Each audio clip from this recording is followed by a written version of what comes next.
Okay, a long time ago. I want to say 93, but it could be 95. But I want to say probably 93. I had just got to Texas Wesleyan University as a theater arts major, emphasis on acting. I had a friend named Jennifer Harris who was like a vocalist, but she also played cello. And there was a bar that's over there off West 7th, if I'm not mistaken, in that area. There used to be a live theater over there that was on the corner right there by the 5 Points where University and West 7th is. That theater burned down sometime in the 90s. We were going to turn that into like a live theater joint, but it wasn't a live theater. It was actually a cinema theater. It was a movie theater. It actually burned down. There were weirdos living in it, stuff like that. People, squatters living in it, things like that back in the 90s. There, down the road on that West 7th, up that hill where I say it's a good place to put like a crane shot where you can see downtown Fort Worth. You go up that West 7th, or it's one of the roads that branches off from West 7th. It might be West 7th. Yeah, because eventually you go into Camp Bowie. Right, eventually you'll go into Camp Bowie. It probably is West 7th. But anyway, regardless, there was a bar there, and it was like one of those bars you go in and it would look like a bar. So you walked in and it had like, you could immediately tell you were in a bar. Well, actually, over to the right of where the bar was, because the bar was more to the left, and then it branched out, and so you could sit like in an L. Over to the right, there was a stage, and they'd bring in all kinds of bands and stuff. Well, when I was either walking around aimlessly, this is either 93 or 95, I cannot remember the year. I'm getting it mixed up. When I walked in, there was Jennifer Harris, totally being like Bjork. And she probably had Paul Strong or somebody from Wesleyan hook up this like glass pedestal. I can't remember the name of their band, but she had a cello player that was probably her husband or her friend or something playing cello, and it was like electric cello, I think, or something like that. And she was singing like you couldn't even understand the lyrics. It was very Bjork. But she had her hair all done up weird and her high heels on. And so she was able to probably make a little money off this bar. And I went in, I said, dang, that's Jennifer Harris. Because I remember, because we would go to Jennifer Harris. Back in the day, if you were going to get some tablatures for the Beatles or something, you had to dig around a little bit in the music department. Or you had to go to the library if you wanted to. You could have printed offline back then. Back then, internet... We had a computer lab. None of us had computers, really. Only the English majors, maybe a few had computers. And if they did, they were real dorky, dinky computers, like Radio Shack computers. But you go to the computer lab, and they had this thing. You sit down, and basically, I think it was something like Safari. They may have had Safari back then, but it wasn't Safari. And they had American Online. They had AOL. This is before people started hacking with NetZero. They had another device that you could click on to get on, like online, but it would take a little bit of time, and it was dial-up. This was like 93-ish, going into the September of 93. And anyway, if you were going to write a paper, you could hit a button, and Einstein would pull up, little tiny Einstein. It was like Word, but it was like Word Perfect or something. And it would sit there and talk to you and tell you how to say the sentence, or how to write the sentence, Say, well, why don't you try this? And it would rearrange the letters and stuff. It was all gimmicky. So when you sat there and you wrote a sentence that was probably halfway decent, it would tell you how to really write it. And so you're like, oh, I don't know how to write. Oh, this thing knows how to write. This is the proper way. Those are the things going in my mind when I was trying to write a paper. It was like, oh, this is incorrect English. But it was only doing that to sell the product. You do it all the time. You'd write one sentence, you'd have to stop. And it would say, nope, you need an and and a comma and a blah, blah, blah. And it would like put it backwards and stuff. And you're like, who talks like this? Well, then you would click on something else, and then Laurence Olivier would pull up, Hamlet, on the Google thing. It wasn't Google, sorry. It was not Google. But it was American Online. It was AOL. They had another thing that was called Navigator. It was called Navigator, I think. Then they had another thing that was like American Online, and you'd hit it and go,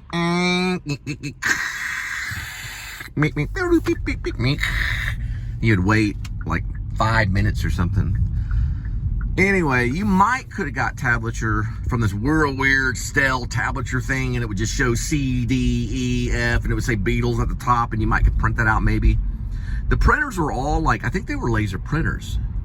Yeah, they were pretty hefty printers. They were because they did a lot of printing. It was all about printing. You would do something, you'd print it, and it would come out, and then there'd be like all this freaking typing paper, copy paper everywhere. And the computer lab would be full of all these people. Anyway, regardless of the tangent, that's how you would get a hold of tablature. Or you go to Jennifer Harris, and she'd just show you the chord progression. Rarely ever would she lay out a lesson, probably because you have to pay her for a lesson in chord progression. But she might say this is a C and this is a D, this is an F sharp, and there's another guy. Everybody at that time was either going to clown school or they were like triple majors. Yeah, it was a lot of weird stuff. So you'd have a guy that was a theater arts major that could juggle, literally, and he was also a theater arts major and a music major in a certain specific thing, like a saxophone. And that was Jason Simmons, and they were in a band with this crazy guy. Can't think of his name right now, but he had like wild Led Zeppelin kind of curly hair, maybe worse than Robert Plant, and he'd hit you in the face for like really no reason. And if you were a chick and you're at band rehearsals, he'd try to kill you. Yeah, they'd have to hold him down. There was something wrong with him. Jordan, his name was Jordan. He had a band called Jordan's Cage. That was the name of the band. They were like Led Zeppelin, but they played, all of them were probably doing crank. Yeah. And Jason Simmons, who was a saxophone major, used to come over and we would record on my answer machine. Yeah. So Jason totally knew the guitar. He had it mastered. He also took private lessons from this Japanese guy that was at Westland, who one time approached me and was like, hey, I can teach you. The only reason I didn't want the lessons is because he hit you. Yeah, he was like that CS guy, whatever, Simmons, the CK Simmons, whatever, that thing where the guy throws the cymbal and tries to kill that guy. Whiplash. Yeah, he was like a Whiplash coach in teaching music. He's like, yeah, I'll teach you how to play. I was like, that's okay. Because Jason Simmons would say, hey man, this guy will pop you in the head if you hold the guitar wrong. Anyway, so Jason would come over. He was a saxophone major, and then he'd play the guitar because he was part of the band from Atlantis. Yeah, and that was what Jordan Cage became. And they wanted to get signed. And he could play like a machine. He was playing like really quick. And they were pretty good. They played all around here in different places, usually on the Rosedale place where the reggae clubs were. They had reggae clubs that also played punk music. They had punk bands that would come in. So Jason would come in and he'd say, okay, you want to check this chord out right here. And he would play that chord and I would mimic the chord. And then he'd say, then you want to do harmonics like right here and all this stuff. He's like, if you're on a picnic, then what you want to do is play this right here. And if you take your girl to a picnic, then play this chord right here. He's like, yeah, and then you got it, right? And I was like, okay. So he was like teaching me these different chords and stuff. And at the time I was preparing, because I was only an acting major. So I was preparing to do a rehearsal piece with this a-hole college professor who talked like no mistakes in the dialogue, no mistakes in the, but he was also an English major from somewhere. He had studied with Uta Hagen. He was okay. He was pretty nice, but he was kind of a butthole. He'd yell at you and use the F word too. Well, he first broke down his students by telling you how horrible you were. Then he would start to train you and get your, back on the instincts and like introduce you to Stanislavski and all this stuff. Well, anyway, what it led to is Jason. Okay, so I was studying a play called Album, where the guy thinks he's Bob Dylan, playing a character named Boo. So I had a tape of Bob Dylan. There's another guy that was in Richard Massey's backstage indie that got on. I'm going to fix that right here. I can't report it. Got on Amazon Prime. It's called Backpage. Yeah, Backpage. A lot of times people say backstage, but it's Backpage. He was on it. I don't know if he made deleted scenes or if he made it on it. but he would play down the hall. He lived down the hall, and he would play in the TV room all like long times. He'd play for a long time. He'd give free concerts, and he was like pretty good. He played Bob Dylan songs. He could play like a Bruce Springsteen song, and he could play it with a lot of heart. He would play it all day. He was actually a painter. He was a painting major. He was an art major. So was Jennifer Harris. Yeah, that's right. Jennifer Harris was actually an art major, but she communicated with the theater arts department. Anyway, Jason ended up leaving and supposedly got on the highway. He was probably doing the crank. He was seeing ghosts, and he had a gun, and he was shooting down the highway. They ended up putting him in some, he ended up changing everything and become a psychology major at UNT. Let's just put it that way. I saw him at UNT, had gone to Africa and came back. He had this long, thin ponytail that he braided. And yeah, he was basically a psychology major at UNT. When I got to UNT, that's when we would go off and listen at the 1 o'clock lounge, which they have a Grammy, if I'm not mistaken. Yeah, they're a dangerously good jazz band. And the only thing that they allowed me to really take was African ensemble, where you learn to dance, but you could also play like a little drum.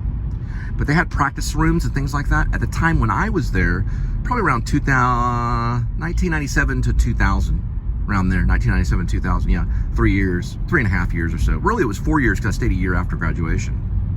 Actually, no, that's not necessarily true. It was more 3 years and a half, because I left into the end of 2000.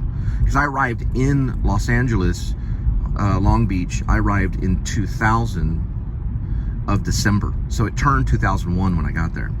In January, I had already got my place in Paradise Gardens in North Atlantic. But anyway, the Fry Street Festival would go on, and like Henry Rollins would be playing. You go out of your dorm room, or you go out. I lived on the Fry Street Apartments. You go out, and like Henry Rollins would be playing like all these other punk bands like all day long. You couldn't even hear a phone call. It was so loud. That would go on all the time on Fry Street. But man, I was thinking one thing. Yeah. I remember one last thing. When I was there at the time, supposedly Norah Jones was taking private piano lessons, and her father worked with the Beatles. She was probably there walking around and stuff, but she was real shy and real quiet. I think she didn't really talk to anybody. She was only there for the piano.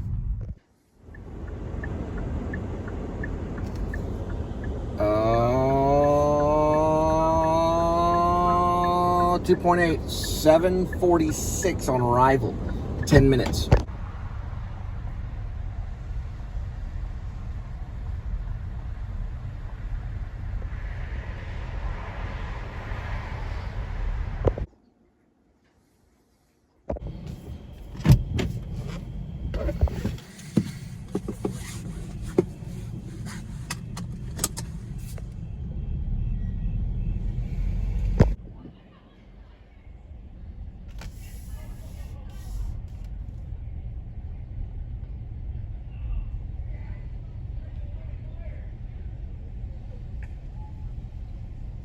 It's known as active TPing with some type of caution tape.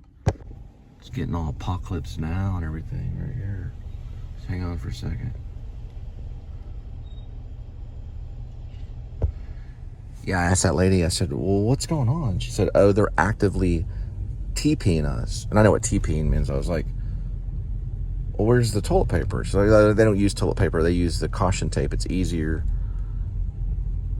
to remove. And I'm thinking, you can't TP your neighbors with them out there actually watching you do it. Nowadays, it's very difficult to TP with all the security. You got doorbell nest and stuff like that are sitting there watching. So it'd probably be pretty almost impossible. Back in the day, we would throw dog crap. My friend would take dumps in saran wrap and leave it on the windshield or on the windshield wiper thing. And then we would also take a whole carton of eggs, and that would be like our neighbor. We'd just step outside and boom, it was good to go. Until one day we got a knock, and parents said, well, it looks like you're gonna have to clean that up. The men in blue are standing there with flashlights, and somebody needs to clean up everything or they're gonna get detention. So we take like a thing of soap, dishwashing soap, in those little pots, those boiling pot things. well, with warm water. It's warm water and soap. And you go out there with a rag and spend like an hour. We only got busted once, but we'd dress up in ninja outfits. We'd be in shadows waiting. We were milting about it. We had planned out maps. We'd have maps planned out, like, because we were watching Chuck Norris and whoever in American Ninja, or Chuck Norris in that one. I don't remember the Chuck Norris ones. I just know he's doing QT commercials. This is the best pizza in town. You get a stomach ache eating that pizza at QT. He's all, this is Chuck Norris approved. Have you eaten a breakfast pizza lately? They used to be kind of good. Nowadays, they set that stuff out there for a week. But anyway, we'd go out there in the bushes and hide like in ninja outfits. We'd have like so many Chinese stars on us. We'd have like 50 Chinese stars, probably like a photo of Bruce Lee in our pocket. And then we'd have like probably like a few 20-sided die, because we'd be playing Dungeons and Dragons too. We'd go out there and like freaking shoot off fireworks and stuff. And what else did we do? Yeah, we would just lay flat. The cops would go like right by us. We'd be in the shadows. Then we'd go up in the trees, planting ambushes and stuff on freaking neighbor dogs and stuff.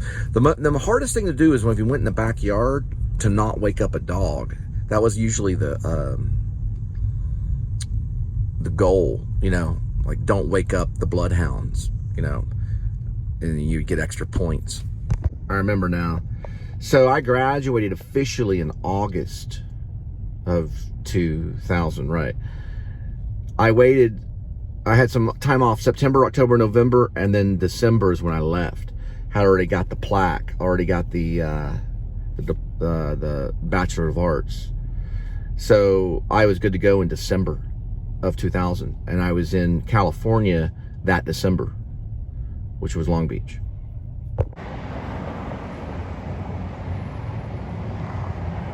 So we hung out with these two poor kids in Haltom. I wrote a story called Catnappers. It was under my pen name Ash Cole. It's like a version of Stand By Me or The Body, Stephen King's The Body. It was like a version of that, but I didn't put it in the Catnappers, but we hung out with a guy named Bird Nest Head and Mike. They ended up having kids later on. And Bird Nest Head, I think his name was Bird Nest Head in Catnappers. He looked like Gene Wilder, exactly like Gene Wilder, like a young Gene Wilder. He even acted like him a little bit too. His eyes were always bloodshot. He was a basketball player. Mike played all the sports, even football. They were super poor. They'd only come over to eat. Well, we'd have to give them things like, they didn't have ninja outfits. Their parents couldn't afford anything, really, not even food. They'd come over and we'd give them food. They were kind of skinny. They were a little skinny. They always smelled like off-brand laundry detergent, or they smelled like sweat. There was one time, long time ago, when I was in like middle school or even younger, we hung out with this other poor kid over by where Shane Ford lived in Keller, and his feet smelled horrible. He had these boots on, and he'd take his boots off, and it smelled like what is that stuff called that smells? It's not necessarily ginger, but it's like ginger. It's not necessarily ginger. Garlic, yeah. His feet smell like garlic. Anyway, going back to Bird Nest Head, we were a little bit older. We were like maybe 12, maybe 11, 12, somewhere in that ballpark figure. And we would make these maps and stuff. But eventually, I think my parents did buy them gis. We all went to like this local Eagle Taekwondo thing, where Jeff Hess, he was actually from Pennsylvania. Yeah, they had a little bit of money. They were Yankees. He went up. He was a big old dude. He was big for a young kid, and he could bench press and stuff. He dipped. Yeah, he dipped with my stepdad. Dipped snuff. Well, anyway, the karate instructor did a front, or told him to do a front snap. He said, do a front snap. He did one. He broke the karate instructor. He broke the karate instructor's thumb. And the karate instructor could like run in and jump and kick this chain on the wall. And anyway, we would all go out. Jeff would sometimes go out with us, but it was Sean Miller, Jesse Ferguson, who I think was going to be a cop. I think he ended up being a rancher. He's probably militia, I don't know. Jesse Ferguson, he had a thing called the Force. The Force was with a guy named Sparky. We called him Sparky. And we'd put his hand in this warm water and he'd pee himself at night. Or we'd try to make him do that. We called him Sparky for some reason. They all had four-wheelers and we'd go out and they would mildly egg stuff. But anyway, the team that really did start destruction was Sean Miller, who's also known as Scro. I call him Sean Tiller, or I call him something Tiller. Dijon, I call him Dijon Tiller in Catnappers.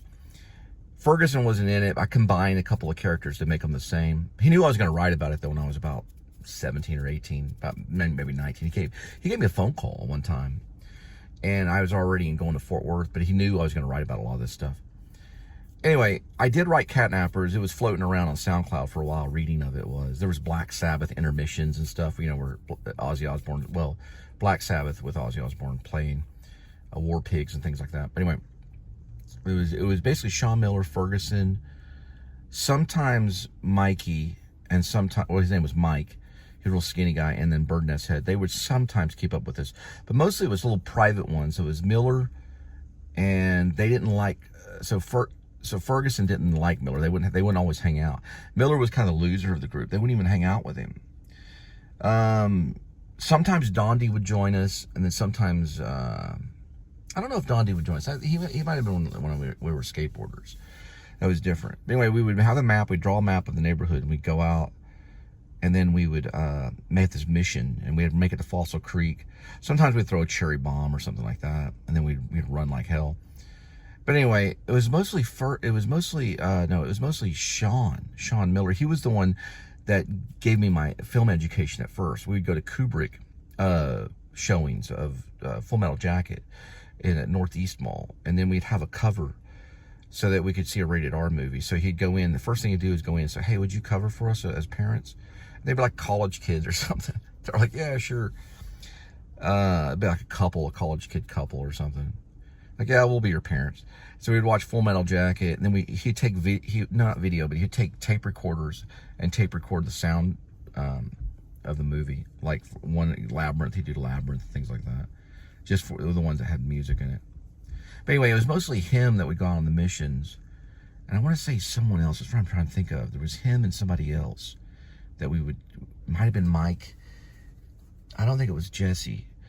I think it was Sean, and somebody else would actually hang out with him. I cannot think of who it is right now. I know who it was now. Yep. It was Foster. So Foster's major plan in life was to be a cop. He was going to join the Marines. So he would hang out with Sean and me. Yeah, he was on that level. So we would all plan it, and then it was sometimes Sean and sometimes Foster. And then we would get through the backyard. We wouldn't wake the dogs, the bloodhounds. We'd jump on the tree. We'd climb the tree. Then we'd have to slide down this tree over this fence without it, killing us. We'd barely slide down over this. And sometimes we could do it without the dogs waking.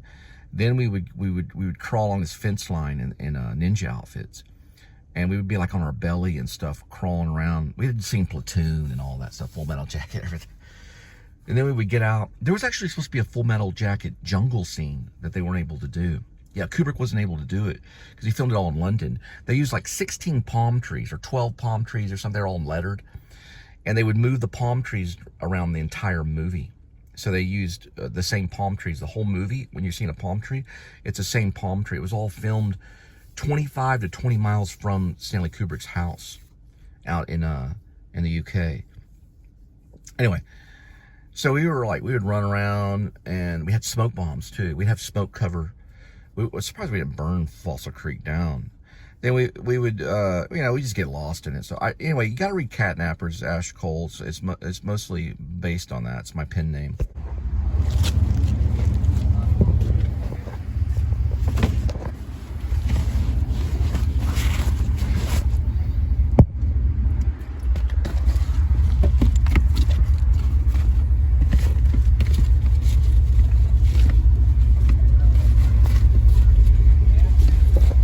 .2, it will be 8 minutes.